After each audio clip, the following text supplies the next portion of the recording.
ពិធីរបៀបដែលមានជំហរមាំមួនរឹងមាំដើម្បីរស់នៅក្នុងសង្គមសម័យបច្ចុប្បន្ននេះទី1ភាពស្ងៀមស្ងាត់ការដែលនៅស្ងៀមពេលខ្លះគឺជាចម្លើយឆ្លើយតបដែលល្អបំផុតទី2នៅក្នុងគណៈពេលដែលនៅក្នុងចំណោមមនុស្សដែលគេនិយាយរិះគន់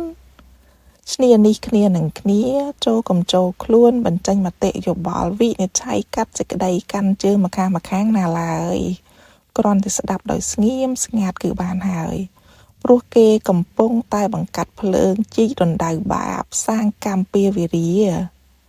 ទី3ចូលរួមនឹងពាក្យសរសើរឬសម្ដីជេរបន្ទោសព្រះសម្មាសម្ពុទ្ធបានត្រាស់សម្ដែងថាគេសរសើរក្តីគេជេរបញ្ចោលគេស្ដីបន្ទោសក្តីឬពាក្យចចាមអារាមណាក្តីវាមិនដែលលើសពី7ថ្ងៃនោះទេវាត្រូវតែសាបរលាបសូន្យទៅដោយឯងទី4ការជៀសវាងខ្សែបគប់ជាមួយមនុស្ស toxic ត្រឹមតែរាក់ទាក់ជាការគួរសមនៃមនុស្សរស់នៅក្នុងសង្គមបានហើយ